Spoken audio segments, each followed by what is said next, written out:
Hama Amadou, le supplicié du régime Issoufou et Bazoum, est de retour à Niamey.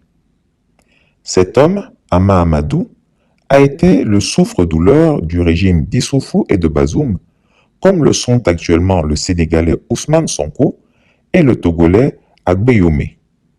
Les fidèles lecteurs de Chris Yapi se souviendront certainement qu'en janvier 2020, Chris Yapi avait écrit un article et alertait l'opposant de ce qu'Alassane Ouattara avait préconisé son assassinat.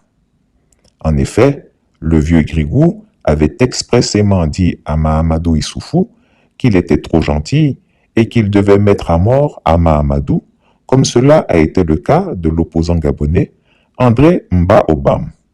Il rajouta que Guillaume Soro avait été chanceux, car s'il avait mis les pieds à Abidjan le 23 décembre 2019, on lui aurait fait une piqûre qui l'aurait transformé en légume.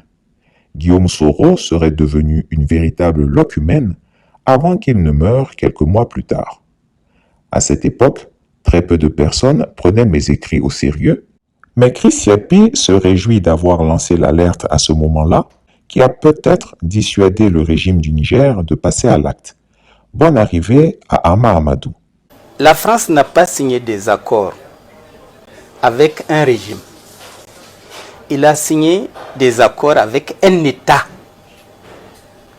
Et la France n'a pas à s'immiscer dans les affaires intérieures d'un pays, même au nom de la démocratie.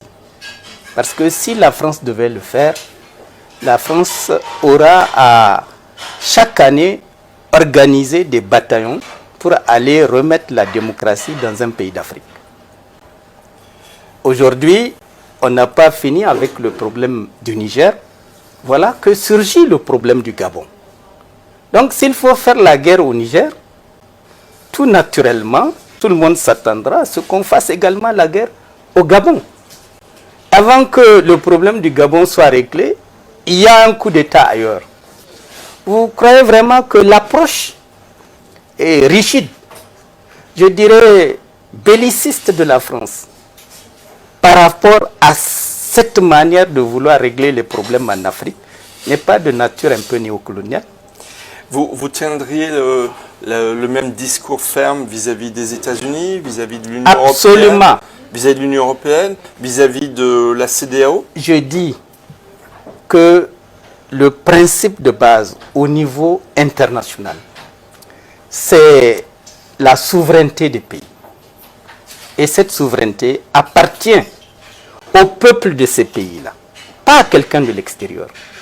Si au niveau des peuples de ces pays, ils n'ont rien à trouver à redire à l'événement qui concerne leur vie politique et sociale, et les autres doivent apprendre à s'en accommoder, mais pas à venir leur faire la guerre au nom d'un principe. Parce que le Niger, en faisant son coup d'État, a créé quel dommage à quel pays? La France peut dire, mes intérêts, évidemment, sont en jeu. Ça c'est vrai. Mais est-ce par la force que la France peut entretenir des rapports qui vont préserver ses intérêts avec le Niger? Non, je crois au contraire que c'est en s'inscrivant dans le respect de la souveraineté du Niger que la France peut discuter avec les nouveaux gouvernants, ils peuvent même attendre simplement que les dirigeants civils démocratiquement élus, comme ils disent, soient en place pour rediscuter avec eux des modalités de la présence de la France dans le territoire. Maintenant, les nouvelles autorités, parce qu'il n'y en a pas d'autres, demandent à l'ambassadeur de venir parler avec eux. L'ambassadeur dit officiellement qu'il ne les reconnaît pas. Mais s'il ne les reconnaît pas, à quoi servira sa présence au Niger? S'il ne peut pas parler avec les putschistes, ne fût-ce que dans l'intérêt de Bazoum, à quoi sert sa présence au Niger? Donc il est là actuellement comme un immigré sans papier au Niger, puisqu'il n'est plus ambassadeur. Donc vous vous joignez à la parole des putschistes en demandant son départ? Non, en tant que Nigérien, je dis qu'on doit respecter la souveraineté de notre pays. Même si cette souveraineté, pour le moment, est, comment dirais-je, accaparée par la force, par des militaires, il n'en demeure pas moins qu'il n'y a pas de pays sans dirigeants. Donc il faut souffrir le temps de leur présence et tenter par le dialogue de régler tous les problèmes qu'ils soulèvent. Donc je pense que c'est une erreur de la France de dire à son ambassadeur de ne pas aller répondre à la demande qui a été faite par les militaires pour discuter avec M. Ité. S'il refuse d'y aller, il n'est plus ambassadeur. En tout cas, jusqu'à ce que Bazoum revienne. Donc il ne sert à rien parce qu'au Niger, on a l'habitude des coups d'État. C'est le 5e coup d'État qui intervient au Niger. En dehors du coup d'État de 1974, où le président Kounché a pris son temps, puisqu'il a régné pendant 13 ans, et le Conseil militaire suprême, avec Ali Chebou, qui a poursuivi le mandat jusqu'en 1993, c'est le seul système de coup d'État qui a permis d'avoir un régime militaire de longue durée. Ensuite, il y a eu le coup d'État du général Barré. Ça a duré 3 ans. Et on sait comment ça s'est terminé. Un règlement de compte entre eux. Ensuite, il y a eu le coup d'État de Tanja. Sans qu'on leur demande quoi que ça, c'est eux-mêmes qui ont proposé 9 mois.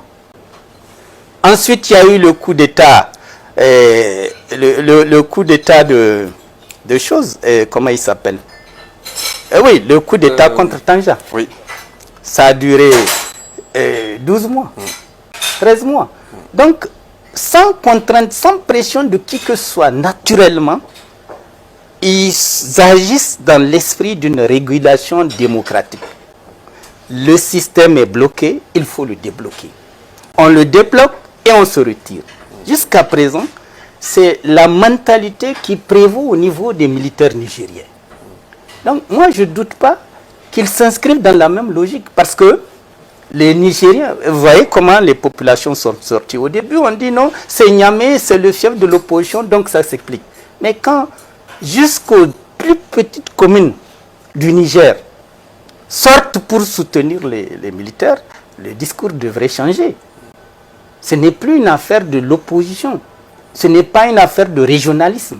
Ce n'est pas une affaire d'ethnicisme. Monsieur le Premier ministre, Monsieur Amadou, vous allez rentrer bientôt au Niger. Vous souhaitez y rentrer? Bien sûr. Et n'était-ce point les problèmes des avions qui compliquent l'existence, je serais déjà rentré. Est-ce que vous avez un message à adresser aux Nigériens de France et de la communauté internationale? J'ai un message à adresser aux Nigériens qui sont au Niger, mais également à la diaspora nigérienne qui se trouve un peu partout dans le monde. Parce que la situation qui prévaut ne peut laisser aucun Nigérien indifférent. Il ne s'agit pas dans cette situation de se mettre en avant ou de mettre en avant ses intérêts personnels. Il s'agit de défendre les intérêts de notre pays. Nous n'avons qu'un seul pays, aussi misérable soit-il. C'est notre patrimoine commun. Mais ce n'est pas un pays misérable, je tiens à le préciser. C'est ce ça que, ne l'est pas. Quand j'écoute les médias internationaux, la première des choses, le Niger, l'un des pays les plus pauvres du monde. Alors qu'avec ses richesses naturelles, le Niger est loin d'être le pays le plus pauvre du monde. Et donc, juste pour la remarque, je tenais à le dire. Je dirais simplement aux autres Nigériens que c'est notre patrimoine commun. Donc tout ce qui peut contribuer à le détruire, de notre fait, nous devons l'éviter. Nous n'avons pas intérêt à tomber dans le piège des provocations. Et notamment vis-à-vis de la France. Les Français qui sont au Niger savent que les Nigériens sont des gens pacifiques, qui ont toujours vécu en parfaite harmonie avec les étrangers de toute nationalité. Jamais vous ne verrez un étranger dire qu'au Niger, il a vécu les tourments de la xénophobie. Jamais.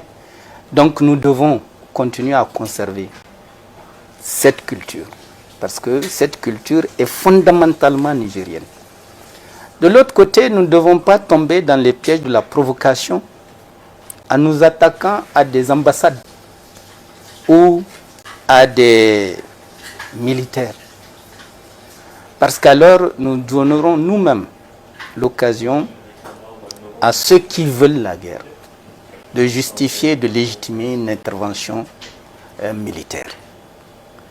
Donc ce que je demande à tous nos compatriotes nigériens, où qu'ils soient dans le monde, de transmettre à ceux qui n'ont pas entendu ce message. De paix, d'alternance démocratique, de partenariat avec la France et le reste du monde. Oui. Monsieur le Premier ministre, Monsieur Amadou, je vous remercie d'avoir accepté de répondre à Opinion Internationale. Je vous remercie également de m'avoir donné la possibilité de parler aussi franchement. Chris Yapi ne ment pas. Retrouvez Chris Yapi sur ses 2 chaînes YouTube, sa chaîne Dailymotion, Instagram et VK.